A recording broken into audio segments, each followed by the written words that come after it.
Hello and welcome back to Read the World. My name is Derek Main and I review translated literature. So, quickly, update to the channel. I am going to make a change, and for me it's a pretty drastic change because I set out on this in October of last year and decided I wanted to do sort of one review a week. Then I kind of got a little ambitious. I was like, I'm gonna do 2 reviews a week and really go in depth, not with critical analysis, but just with sort of like the joy of reading and what it is I love about it, a particular book or author. And to do that sort of like one-on-one time with a book and to give it the time that it deserves from a review standpoint. Well, the realities have really hit me as far as what it's going to mean having a first grader and a fourth grader in virtual school for this year, along with my job and my wife's job, both being remote. I already worked from home, but my wife did not, and all of us sort of in this space and the time, time constraints that places on us, all of us. And I just have frankly, things that demand my attention they're far more important. So I think I'm going to switch to a new format, and that is going to be a monthly wrap-up. And I'm still going to do kind of like some best of stuff, and I might pop in occasionally to do a full review if a book just like makes me have to do it. But for this first one, this is going to be my August wrap-up of reading. It's not everything I read in August. It's always still going to be translated literature. If you follow me on Twitter, that I read a lot of experimental indie presses that are American or English, but are Britain, but at least are written in English. But for this channel, I focus all on translated literature. I focus all on Read the World, and that won't change. What will change is there will be less time, I think, for each book and more of a broad overview. And so books we're going to look at for August are 6 titles. Okay, I'm going to put them up all just like that. We'll see if that works. But we have 2 from the New York Review of Books, 1 from Coffee House Press, 1 from New Directions Press, and 1 from Charco Press. So I think that's like a pretty good grouping there. I'd say of my favorites, we're only missing, Open Letter, Deep Vellum, 2 lines. All 3 of those I think will make an appearance soon. So I'm going to start off with The Book of Anna by Carmen Boullosa. Oh, and let me say real quick, I'm going to put in the timestamps below, like where each little mini review or mini talk sort of starts. That way, if you're only interested in one or a few of these, just skip right to that one. So this is The Book of Anna by Carmen Boullosa, translated by Samatha Schnee, and this is from Coffee House Press. You can see an absolutely gorgeous cover. And this is a book that is, it lives and it exists in Tolstoy's world, from his world from Anna Karenina, and it follows some of the sort of more minor characters, specifically her children, and gives them their own story, okay? And it also takes place in the backdrop of the beginnings of the Russian Revolution. It deals with the Book of Anna, which itself is a book that Anna wrote in an opium fever dream that's mentioned in Anna Karenina. And this is actually, it's written in here, so we get to see that. As well as a portrait of Anna Karenina that the fictional family is deciding what to do with, and because of the nature of who the artist was that painted it, is very it's important. It's a piece of art that has a lot of significance, and there are various factions that are wanting it. A lot going on, okay? And there is a 2-month review podcast, thankfully, that did an incredible job. Chad Post and Brian Wood, and in their last 2 episodes they had Samatha Schnee, the translator, and then Carmen Boullosa, the writer who wrote Texas, the Great Theft, which is one of my favorite books. That one's from Deep Vellum. So anyway, do you need a very wide grasp of Anna Karenina to enjoy this book? Not to enjoy it, no. And I'm saying this as someone who listened to the audiobook of Anna Karenina over 20 years ago. Not super familiar, in other words. Know the basics. But I do think that you would get a hell of a lot more joy out of it if you knew it. What sort of do you get without it? Well, Carmen Boullosa is doing something, I think, where she is taking back the stories, particularly of the women, Anna herself somewhat, but also her child, Anya, and giving them a little space and giving them a little time. And I think that there is such a kindness and grace in doing that with this epic, very important work of fiction from Anna Karenina. The most exciting thing she does writing-wise is, in particularly with the revolutionary sections, it sounds Russian, for lack of any better way to put that. This is a Mexican writer writing in Spanish about a Russian book translated to English. You see, there's all these filters and lens through language and culture that we're getting to, and this is like exactly perfect for what I love and for Read the World and this channel. And through some sort of like sorcery and just amazing writing, she really captures that revolutionary feel, and specifically Russian. Like, it reads like one of those Russian novelists where everyone's kind of shouting at once and we're in a big square, and there's like that confusion, and just I don't know, it's just tremendous. So the two things I'm going to read from that, this is a metafiction piece where the characters are aware, some of the characters, the ones that were in Anna Karenina, are aware that they are not real, even as they interact with the fictional characters that Carmen Boullosa has made up and Samatha Schnee has translated. So that's really interesting, and let me give you a taste of that, the fiction and the real, from page 28. It would be impossible to describe all the differences between the two women, because we would have to enumerate each and every one of their characteristics. But there's one difference that must be emphasized. Anya is a fictional character and Claudia isn't. Anya's cradle was made of ink. Claudia's had sheets from Seville. Still, it bears noting that Anya is different from other fictional characters because she barely appears in the novel in which she was born, and that gives her personality more breadth. Certain facts are incontrovertible. Her mother never loved her the way she loved Sergei. Her biological father hardly knew her. Her adoptive one, her brother's father, felt tenderly toward her and wanted to protect her from the moment she was born. When she cried because the wet nurse didn't have enough milk, it was Karenin who got upset. But her very being also made him feel bitter, frustrated, and humiliated. These combinations of affections and hostility, tenderness and betrayal, and the fact that she's fictional, although only slightly so, make her a rarity. She's almost real. So if you listen to that and you're not excited to read this book, I don't know what to tell you. The last section, real quick, 51, something else that I think Carmen Boullosa is doing here, and it's something she did in Texas, The Great Theft, so I think it's a theme of her work. She's not rewriting, that's not right. She's putting some more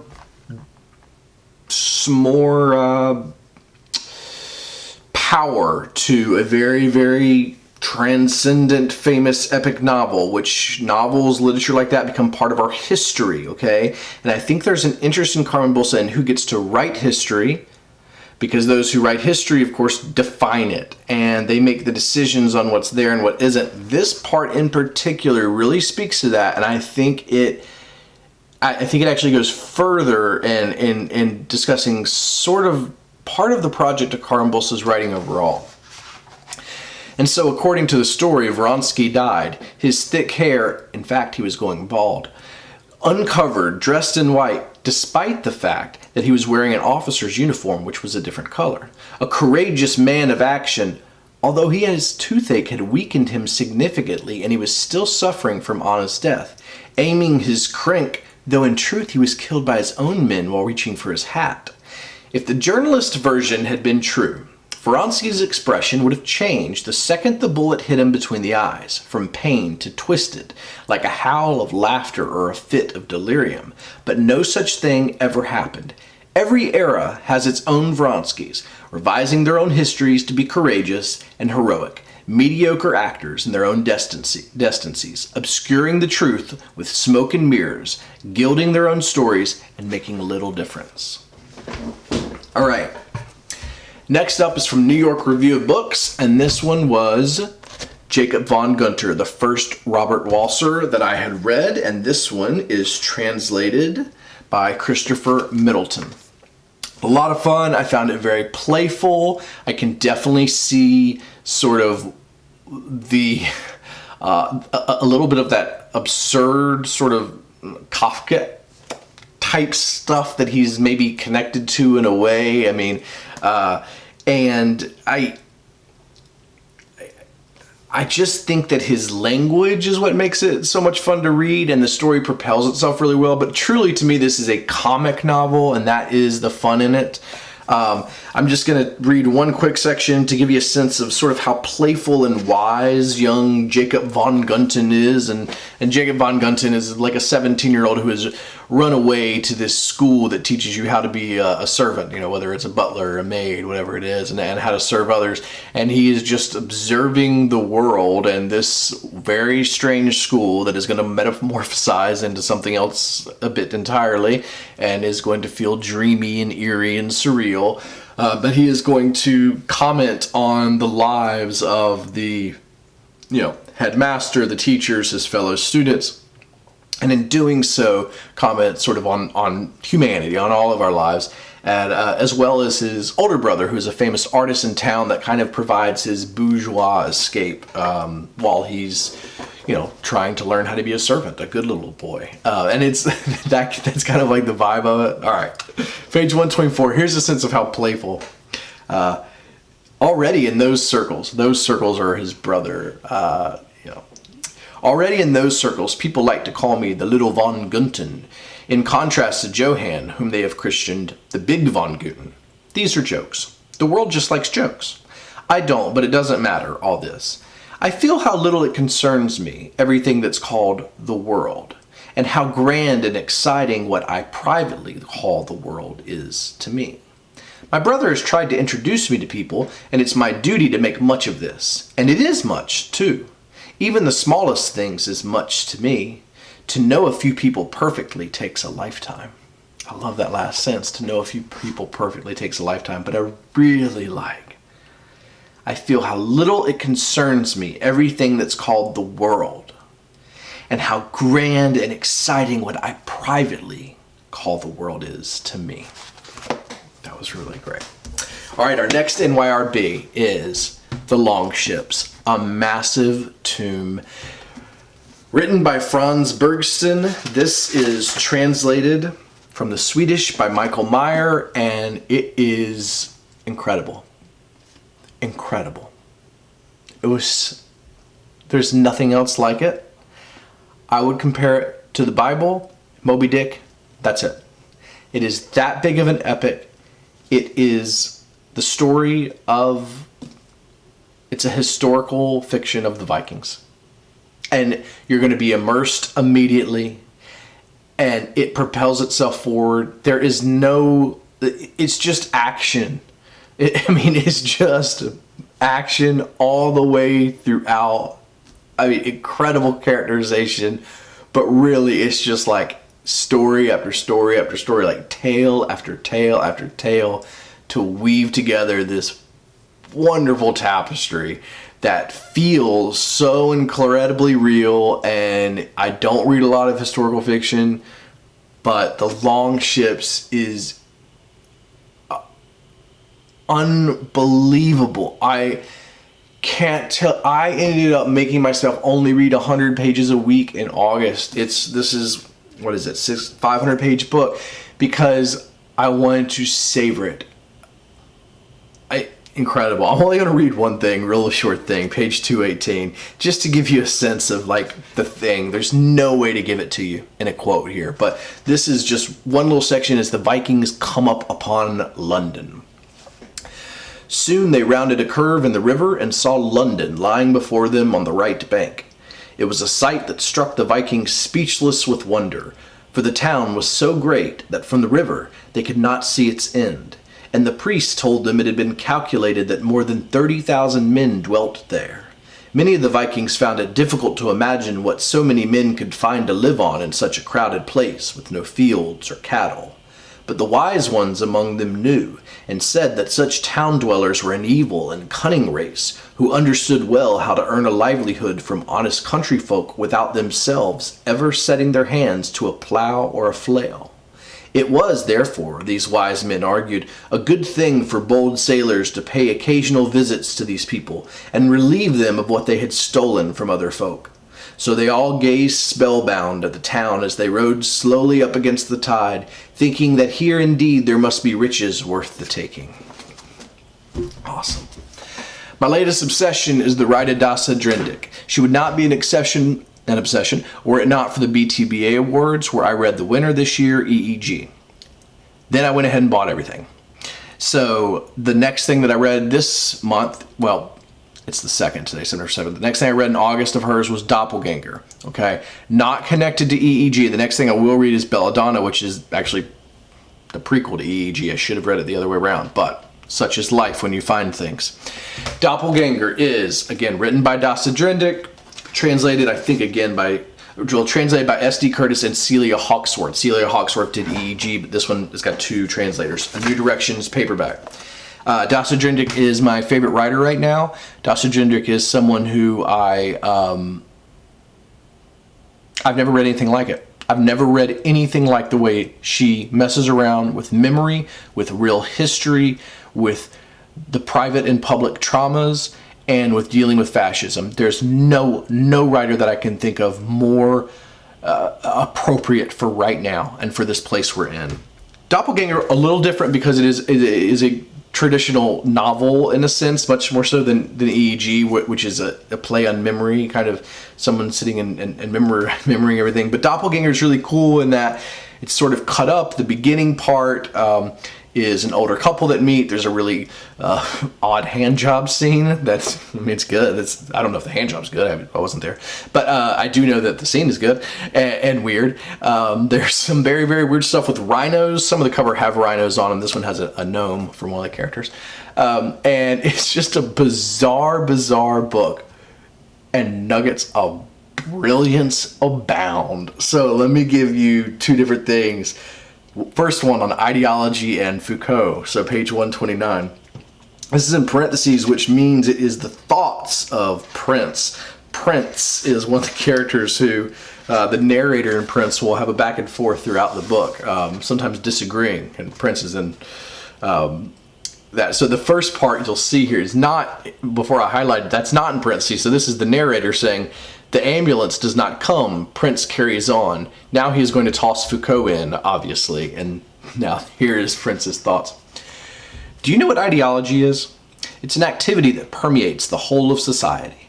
All groups and all classes participate in it voluntarily.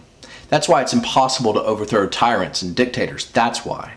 That's why tyrants endure for at least 10 years, but they always carry on longer than that, far longer, if they don't die of cancer, or heart problems, or old age. What do you mean repression? Repression is your choice, your food, your pictures. You are inside. If you want to get out, prisons, madhouses, and hospitals await you. Now we've come to Foucault. The unfortunate Foucault who could not stand his father, the surgeon. My father was a chemist. There's no genuine knowledge. Knowledge is determined by power. Power manages knowledge. The humanist, ostensibly reforming institutions of the 19th century were despotic institutions. They subordinated their spirit to the surveillance of cultural norms. Various technologies control our mind and body. That's what Foucault maintains, not me. I agree. Walser persuaded Foucault to join the Communist Party. He fucked up. The communists said that homosexuality was a vice and consequences of bourgeois decadence. One of Foucault's lovers was the composer John Baroque. Foucault adored the word archaeology. Everything was archaeology to him. He was forever digging. That's our best writer. I mean, she passed, unfortunately, a few years ago. I made a comment on Twitter, and I hope it's true. I hope there's a Bolano-like excavation of every place that she might have ever set and took a note so we can just have so much posthumous work. Last thing, 154. This is a standalone. This novel's cut up. Can you see right there the little scissor marks? There's lots of those. You can also see my messed up eczema hands. But it's cut up in interesting ways. And this is one small little cut up that I just think gets, again, at that her amazing writing. This one less political and more personal. And she blends these two so well in everything she does. There was a woman who was troubled by her inner emptiness, so she spent 5 months filling her insides with various articles in order to feel full. That woman swallowed 4 soup spoons, 3 knives, 19 small coins, 20 nails of various lengths and diameter, 7 window latches, 1 metal cross, 101 pins, a stone, 3 pieces of glass, and 2 pearls from her rosary. The woman was Catholic, and as she swallowed the object, she said her rosary. When she ran out of objects or ideas, or perhaps she was simply sated, she started swallowing pearls from her rosary, which was like swallowing her own self. But when she had swallowed the first, then the second pearl, the rosary broke and the woman died. Doppelgänger. All right, last one. Came out this week. Selva Almada, Dead Girls. Charco Press, translated by Annie McDermott. This deserves, just like Doppelgänger does, just like Long Ships, Jakob Von Gunten, and Anna's Book of Anna. I wish I didn't have to, I wish reality didn't make me have to change up my format, because it certainly deserves a standalone review. But Dead Girls is, I think it's nonfiction. I think I'm going to call it nonfiction. It's sort of a mix. It says in the back it's in the vein of Truman Capote's In Cold Blood and John Hershey's Hiroshima. But Selva Almada goes to investigate the murders, the femicide of 3 women who would have been about her age. They died in the early 80s. And so part of it is an investigation. Part of it is Selva Almada herself sort of navigating through the investigation. But most of it is a meditation on the violence that men do upon women and that the world does upon women. What that does to women, what that does to the world, and how we often at times sometimes gawk at it, how normalized it becomes, and how Selva Almada herself, along with every woman, has to learn to move through spaces in the world knowing that she is potential prey. An extremely powerful work, extremely powerful, and a necessary work to read. I'm going to read 2 quick sections. One is just going to give you a quick example of how unsparing she is with details. They ambushed her in the darkness, beat her, penetrated her, taking it in turns over and over. And when even their dicks were too disgusted, they went on raping her with a bottle. She is unsparing in these details because these details are true. They are. It's not. This isn't fiction. She's telling you what happened. And you have to witness that. I think it's important. Page 103, real quickly again, on the gawking. It was a long rest of the night in which relatives, friends, and curious bystanders gathered in Andrea's room, looking at her laid out in bed and covered in blood. So there she is. She's been stabbed. We still don't know who did it. Was it the boyfriend who was across the way? Was it the father who immediately upon finding out said, well, she's dead. There's nothing more that can be done about it? Was it a complete and total stranger? We have no idea. What we do know, though, is that that body is laid out there in this religious-like way, sort of a ritual. It's disgusting. And then people are going to come all through the night just to stare and just to gawk. They're going to stare at 2 things, I think. They're going to stare at the body. They're going to stare at that image of violence, preserved. But then they're also going to go into the kitchen where the mother is and the rest of the family. And they're going to stare at their pain and suffering as it's happening. They're going to gawk at that. We all are. I'm going to too because I'm going to read that. And because I read that.